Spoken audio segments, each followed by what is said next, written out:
शिक्षक शिक्षा के जिज्ञासुओं नमस्कार। आपका स्वागत है डॉक्टर पवन शुक्ला एजुकेशनलिस्ट नामक यूट्यूब चैनल पर। मैं डॉक्टर पवन कुमार शुक्ला आपका स्वागत करता हूं। आप जानते हैं कि हम लोग अपने चैनल पर इस समय जो है special for UGC net first paper and UGC net second paper education के लिए दोनों पेपर में काम आएगा, और भी बहुत सारी परीक्षाएं हों उसके संदर्भ में काम आएगा आपका मैटर।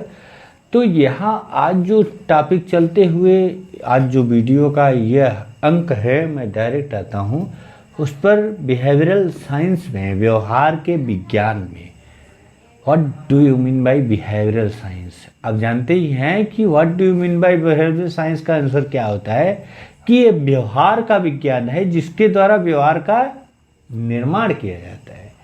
तो इसमें आज जो हमारे इस वीडियो का अंक है उसका टॉपिक है सिंपल रैंडम सैंपलिंग, अर्थात इसका जो अंग्रेजी या हिंदी है उसका मतलब है कि साधारण यादृच्छिक परीक्षण।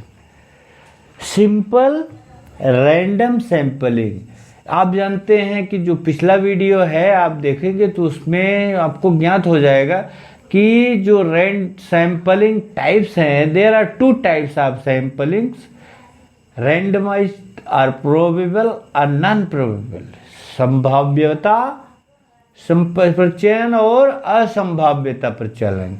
तो असंभाव्यता प्रचयन क्या है और संभाव्यता और प्रतिचयन क्या है, इसके बारे में मैंने आपसे पिछले वीडियो में चर्चा की है। आज हम भी उस क्रम में आगे बढ़ते हुए जो संभाव्यता या प्रसंभाव्यता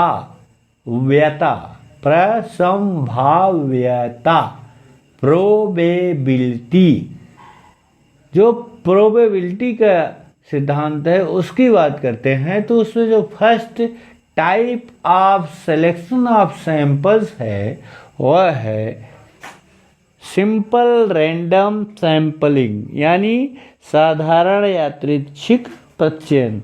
हम इसकी बात करना चाहते हैं। अब देखिए जो टर्म आया है सिंपल रैंडम सैंपलिंग, तो ऐसे जो टर्म आते हैं उन टर्मों के लिए आपको किसी एक माने जाने ऑथेंटिक पर्सन की बात को सुनना पड़ता है, स्वीकार करना पड़ता है। तो आज हम फ्राइड एंड कर्लिंगर की बात को सुनते हैं, स्वीकार करते हैं। उन्होंने क्या कहा उसको आइए देखते हैं कि फ्राइड एंड कर्लिंगर ने अपनी जो पुस्तक लिखा बिहेवियरल साइंस, क्या था उनकी पुस्तक का नाम, उसमें बिहेवियरल रिसर्च की बात थी, फाउंडेशन ऑफ बिहेवियरल रिसर्च। उसमें उन्होंने लिखा है कि random sampling is that method of drawing A portion और सैंपल ऑफ पॉपुलेशन और universe so that each member,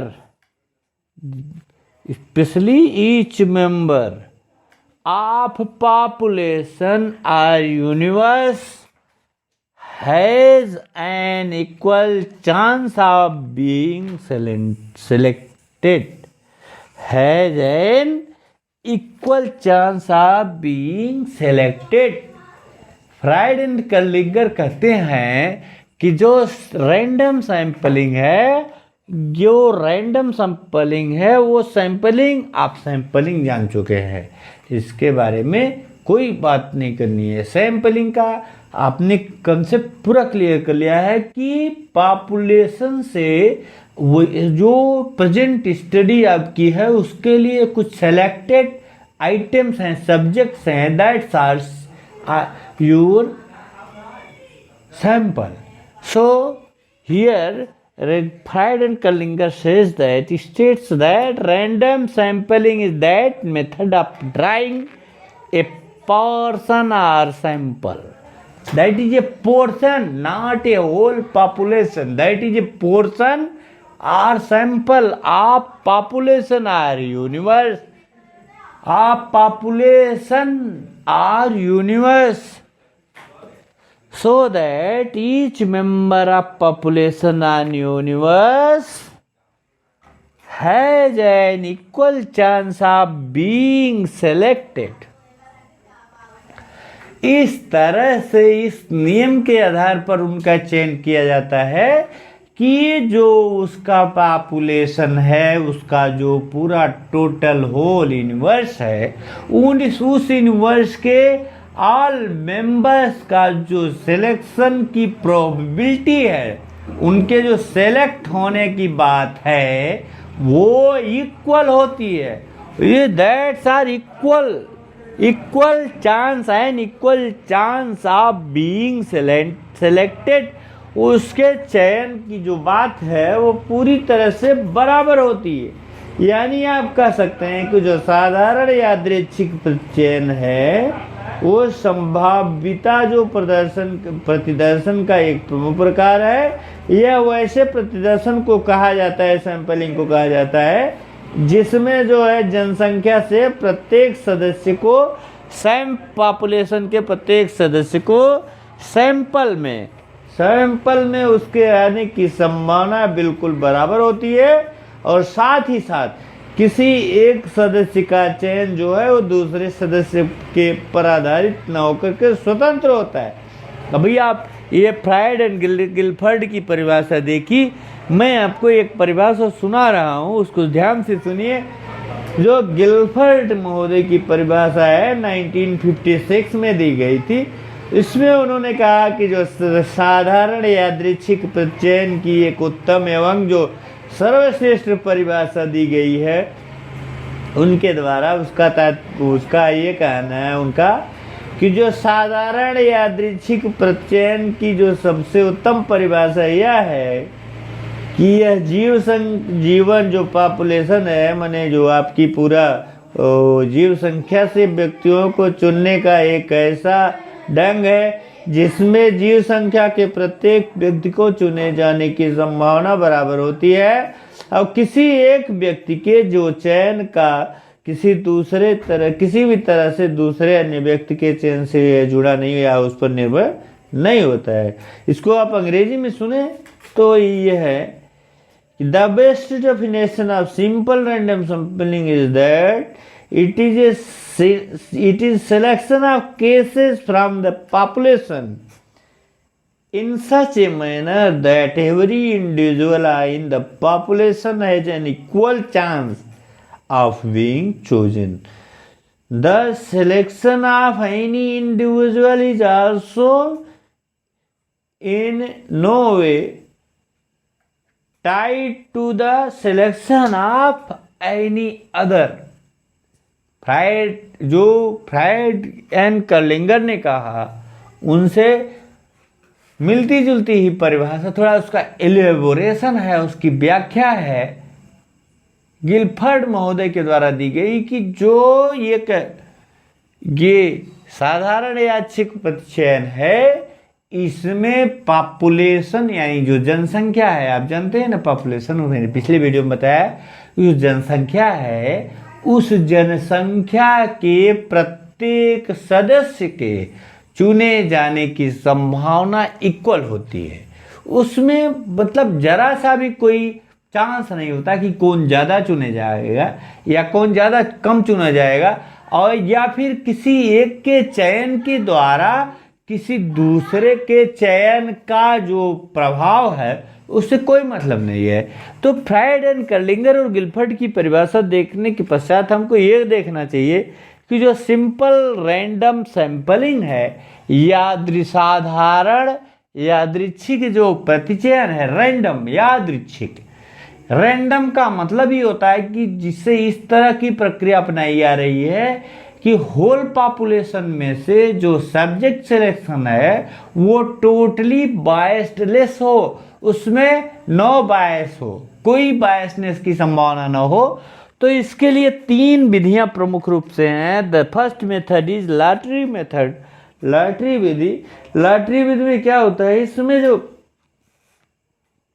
जो पॉपुलेशन है समस्त इकाइयों के नाम अथवा क्रमांक का छोटे छोटे एक समान टुकड़ों पर लिख दिया जाता है और उनको मोड़कर एक गोलियां बना ली जाती हैं और उनको एक थैले में या एक डिब्बे में रख कर हिला दिया जाता है। फिर उनमें से आंख पर पट्टी बांध करके किसी व्यक्ति से उन गोलों को निकालने के लिए कहा जाता है। तो जो जिसका नंबर होता है नोट किया जाता है, उसको उस सैंपल में स्वीकार कर लिया जाता है। तो ये लॉटरी मेथड, आप जानते हैं कि लॉटरी क्या होती है, कि उसमें बाई चांस होता है, उसमें जो पहले से ही कोई फिक्स रूल नहीं होता है, और पहले से ही फिक्स रूल होता है, सॉरी, कि पहले से ही फिक्स रूल होता है कि जो रैंडमाइजेशन है वो आप जितने पॉपुलेशन आए, वही मान लीजिए, इमेजिन करिए क्या, ये कोई लॉटरी सिस्टम हो रहा है जिसमें 1 से लेके 1 लाख तक लोगों ने 20 रुपए का टिकट कटाया है, और उसमें 1 से लेकर 1 लाख लोगों का, अब सबको तो बुलाया नहीं जा सकता, तो ये कोई छोटे बच्चे को, ज़्यादातर ये होता है कि छोटे बच्चों को बुलाया जाता है, और छोटे बच्चों को बुलाया जाता है, उस डिब्बे में पूरा 1 से लेकर 1 लाख तक लिखा जाता है। अब जितनी लॉटरी का उसमें रूल रेगुलेशन 150 विनर की घोषणा करनी होती है, उनके जो उसमें 100 या 50 का जो है उसमें से गोले बना बना के निकाल लिया जाता है। तो 100, 1, 2, 3 जो भी आप 1 to 1 लाख से सिस्टमेटिक समझ रहे हैं, बहुत सारे उसमें नंबर्स के सिस्टम है, तो उस तरह से उसको किया जाता है। तो उसमें से जो भी विनिंग पोजीशंस आपने कंडीशन तय किया है, जो भी लॉटरी वाला कंपनी वाला है, तो उसके हिसाब से उसको सेलेक्ट कर लिया जाता है। और ये रैंडम जो है मेथड है, क्योंकि उसमें कोई बायसनेस की कोई संभावना नहीं। The second method is drum चक्र मेथड। ड्रम चक्र मेथड में क्या होता है, ये ड्रम चक्र मेथड जो है, इसमें प्रतिदर्श का चयन लॉटरी विधि की तरह होता है, परंतु इसमें जो कई 0 से लेकर के 9 तक अंक लिखे होते हैं, इकाई दहाई सैकड़ा की जो संख्या होती है इसमें लगे हुए होते हैं, और सुई को ऐसे एक ड्रम बना रहता है कि उस ड्रम के आधार पर हम उसको घुमा देते हैं, और ड्रम जब घूमता है तो ड्रम, आप जानते हैं ड्रम का मतलब एक चक्र है, ऐसे ही इसको घुमा दिया गया है, तो कहाँ आके रुकता है, उससे कौन सा नंबर पर उसकी सुई रुकती है उसको सेलेक्ट कर लिया गया। अगली बार फिर घुमाया गया, फिर किस नंबर पर उसका आया तो उस क्रमांक वाले को अपने सैंपल में फिर घुमाया गया। तो ये क्रम चलता रहता है, क्योंकि इसमें मशीन पर डिपेंड है कि घूमना आपके बस में नहीं, ना मेरे बस में है, ना जो रिसर्चर है, ना उसका जो सब्जेक्ट है उसके ही बस में है। तो उसको घुमा करके छोड़ दिया जाता है, और जहां सुई उसकी स्थिर हो जाती है जिस पॉइंट पर, उस पॉइंट पर उसको सेलेक्ट कर लिया जाता है। इस तरह से क्रम को बढ़ाते हुए जो नेसेसरी उसका क्या नाम है कि सैंपल की साइज है, उस हिसाब से आप सेलेक्ट कर लेते हैं। तो थर्ड स्टेप इज यादृच्छिक संख्या विधि, जो रैंडम, इसमें रैंडम नंबर मेथड की बात होती है, कि रैंडम नंबर मेथड के आधार पर इसका सिलेक्शन किया जाता है। वो रैंडम मेथड के आधार पर जो इसका तात्पर्य, जैसे फिशर और येट्स टिपेट कैंडल एवं जो इन्होंने निर्माण किया था, इन्होंने क्या किया था कि 4-4 अंकों की हजारों की संख्या में एक बहुत बड़ी तालिका तैयार की, और उस तालिका के संज्ञा जो संयोगिक संख्या है उसको कहा गया। प्रचयन के लिए इसमें से पहले समष्टि की समस्त इकाइयों को जो है ना क्रमानुसार किया जाता है, और फिर टिपेट की जो संयोगिक संख्याएं हैं उन सरणियों के अनुसार प्रतिदर्श की इकाइयों के रूप में लिया जाता है, और चयन किसी बिंदु से आरंभ करके वो समानांतर, वो चाहे उसको आप सीधा ले लीजिए, ड्रम जो है ड्रम चक्र से ही मिलता जुलता है, सीधा ले लिया या तिरछा ले लिए, आड़ा ले लिए, जैसे ले लिया जाता है उसी प्रकार से इसका सिलेक्शन किया जाता है सैंपल के लिए। और इसमें जो है जैसे 2, 1, 4, 6 आपको इस तरह से जो नंबर्स मिलते हैं, इस तरह से इनको किया जाता है। तो इनका जो रैंडम सैंपलिंग मेथड से इनकी कुछ प्रॉपर्टीज है, इनकी कुछ मेरिट्स हैं, उसकी बात करें तो इसमें ऑब्जेक्टिविटी होती है, इसमें पूर्ण रूप से प्रतिनिधिता होती है, रिप्रेजेंटेटिव होते हैं, और प्रत्येक इकाई को समान अवसर होता है, और जो प्रतिदर्श की मानव त्रुटि का आकलन की बात होती है, समय धन की बचत होती है, सरल और वैज्ञानिक पद्धति है। कठिनाइयाँ क्या होती हैं कि इसमें कठिनाइयाँ यह हैं कि जो चयन होने के बाद जो इकाई में संशोधन की संभावना कम खत्म हो जाती है, और जो संपाप्ति के पूर्व ज्ञान की आवश्यकता होती है अधिक व्यापक होने में असुविधाजनक है। और विषम भौगोलिक परिस्थितियों में संपर्क की कठिनाई है।